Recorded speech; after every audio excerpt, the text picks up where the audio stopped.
Today, I want to talk about this shift that's happening in society with people. And I don't know if anything that I say today is going to make any sense. I don't even know why I'm doing this video. To be honest, last night I didn't sleep very well. I usually don't have problems with insomnia, but there's just this thing that's been on my mind recently. Like I said, I don't know why I'm doing this video. Maybe it's to know that I'm not alone thinking the way that I do. You see, I've always considered myself a bit of a weirdo. Like, I don't feel excitement around things most people love, like Christmas, birthdays, parties. I've actually always been the happiest when I'm completely alone with creative stuff like making these videos or writing or drawing. And I don't know when that changed. You see, when I was a kid, I loved Christmas and birthday parties, but as I got older, I started to see this delusion in things, the forced traditions, the social constructs, right? And I've always sort of felt outside of it all. But lately, I noticed something that is quite disturbing in people. And I think everyone seems to be feeling it too. People are just very different around the holidays now. You know, they fake smile, they look at their phones, they don't seem integrated in the experience anymore. And I keep wondering, what if this isn't just me being cynical? What if something bigger is happening right now? I think we're told there's something wrong with us when this happens. Like when we get bored, we're broken somehow. When we're tired, we just need better motivation. And when we lose interest, we just need more stimulation. So the answer always seems to be the same: more content, more scrolling, more noise on top of the exhaustion. And I've been sort of thinking about this a lot lately, and I might be wrong, but I don't think most people are tired because they're lazy. I think they're tired because everything is just so constant, you know? The overstimulation, the demands, the feelings that you're supposed to be optimized and productive and present all at once. Oh, and by the way, if you're interested in more content like this, consider subscribing to the channel. My grandfather was a deeply devoted Catholic, and to him, life was very simple. You know, you work to support your family, and that's it. And I suppose for me, life has always been more of this existential crisis. And I'm not actually talking about religion. I actually envy religious people. I would love to wake up and think God has a plan for everything. But I think that my existential crisis is about how society doesn't feel human anymore. It doesn't feel alive. It feels sort of robotic, logical. And it's like a virus that just spreads, you know? Like society and companies, they talk about growth. But I would sort of think and ask, why? Like, what's the point? Like, you know, growing for the sake of growth? Like, we're 8 billion people right now? Will we get a plaque when we reach 10 billion? Like, when I was a kid, I would get into trouble at school, and my teacher would talk to my mom and say, he doesn't listen, he just sits there and draws all day.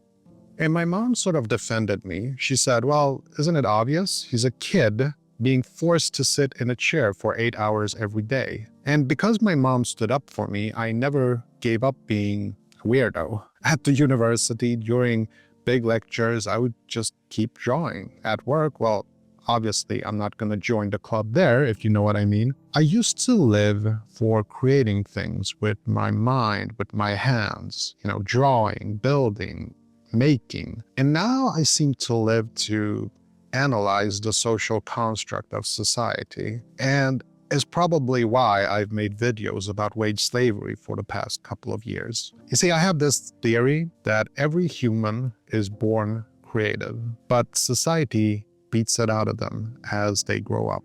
Now, at my core, I'm a very creative person. But today, I think that most people would categorize me as logical, rational, analytical, maybe even philosophical. And for a long time, I thought maybe there was something wrong with me, that I just couldn't adapt like everyone else. But now I'm starting to think I just saw it earlier than most people. You see, I see this strange behavior everywhere now. People are no longer attending. They're sort of passive. They're there, but they're not really. You ever been on a bus or a train and you look around and everyone is on their phone, not looking at the nature outside, just deep in their screens? Now, I wake up and before I've had coffee, I've already seen 30 different things demanding my emotional reaction. News, opinions, ads disguised as advice, people performing their lives, trends I'm supposed to care about.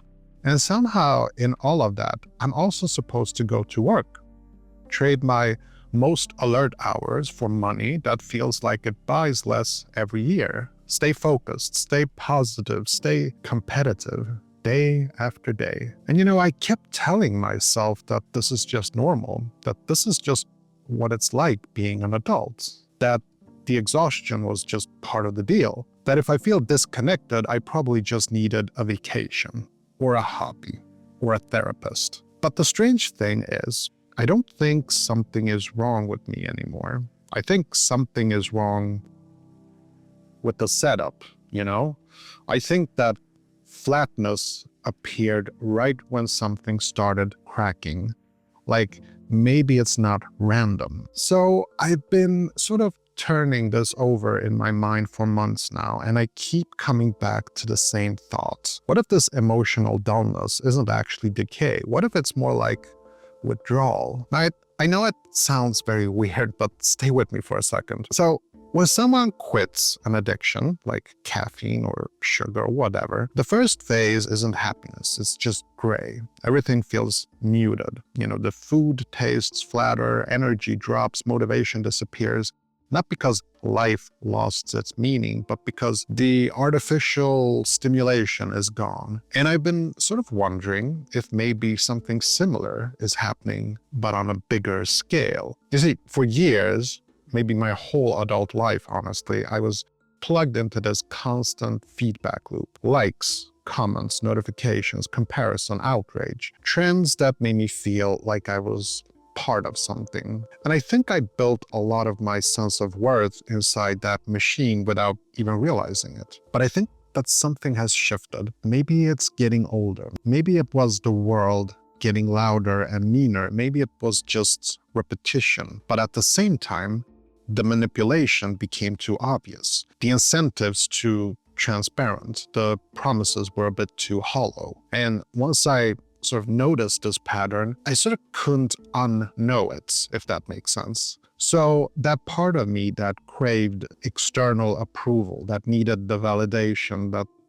chasing instant gratification, all of that behavior just started to shutting down. Now, I want to give you a bit of an example of how obvious this manipulation became. I don't spend a lot of time doom scrolling on Instagram. I just don't. And I'm actually very proud of that. But goddamn is their algorithm so good at hooking me.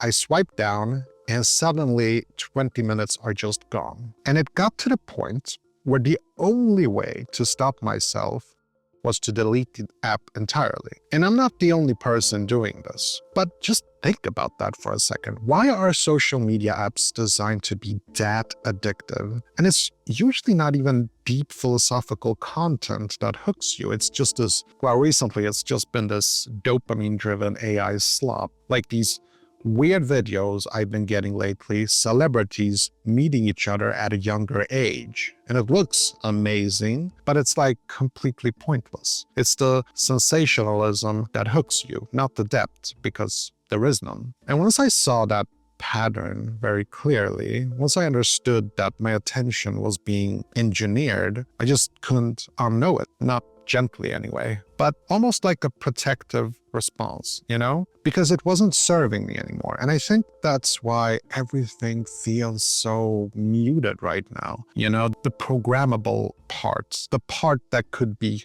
hooked and managed and directed, it's just dying, which I know sounds a bit dramatic, but when I really sit with it, when I really think about it, I don't think it's scary. I think it's actually making space. And this is when I started noticing something else. This isn't just happening to me. I see it everywhere now. People quietly leaving careers without announcements. People choosing solitude over endless social obligations. Nobody goes to the theater anymore. People don't want to work anymore. People are opting out of the performance. And not because they've given up, but because they've seen through something. And once you see it, you can't pretend anymore. So I spent a long time trying to fix this feeling. I thought that if I could just find the right routine, the right mindset, the right project, the excitement would come back. But it didn't.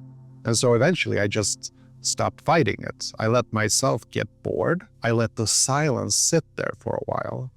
And I stopped forcing myself to feel motivated when I didn't. And that's when something very unexpected happened. I started hearing my own thoughts again. Not the noise, not the comparisons, not the scripted desires that came from algorithms or ads or other people's expectations. Just me. And what that inner voice kept saying over and over was pretty simple. This life doesn't actually fit you. Now, let me tell you about the time when I first admitted this to myself. It was just last Christmas. We spent it with my wife's family, her brother, her sister. My mom was there, and there were kids running around. There was this beautiful Christmas tree. And I remember sitting on the couch, looking at my phone. And this isn't the shocking part, actually. The shocking part was when I looked up, everyone was looking at their phones. We were in the same room, and yet so distant from each other. Like, it wasn't even a generational thing. Even the older people, like my mom was looking at her phone. And I just felt this disgust, not at them, but at myself, at my own behavior. And I was just thinking to myself that this is not me. This is not who I want to be. And I've mentioned this in previous videos, but work stress used to give me panic attacks, chest pains, high blood pressure. Work could have killed me if I hadn't taken precautions, like quiet quitting, which I've made a bunch of videos about. Just do the work and leave. Don't stay a second longer than you have to. Not to save my career, but to save my life. Not work itself, not the effort, not the part where my entire survival depends on trading time I'll never get back for wages that barely keep up with the cost of everything. It's the part where my schedule is negotiable, where my peace is optional, where my future feels very fragile recently, because it's entirely in someone else's hands. And I don't think I have everything figured out. I really don't. But I've started to do something very different. I stopped centering my entire life around employment. Like, I've said this recently on my Patreon account, I hope they fire me. I started building small things on the side. I've told my subscribers this. Last year, I started my business, and I've tried a lot of fun things. I created a course, I wrote 3 books, I started my Patreon community, a newsletter, built different passive income streams, like stock footage, affiliate marketing. Not because I had it all figured out, but because it was fun to explore different ways to earn money outside the 9-to-5. Now this year, I'm focusing more on my videos because this is where my passion truly lies. And I've already released like 10 videos this year. It's crazy, it's January. But the point is that the dependency started to feel less absolute. And as that shifted, the numbness has started to lift. It's not exactly into excitement, but it's something calmer, It feels like I can breathe a little bit deeper. And I'm not saying that this is the answer for everyone.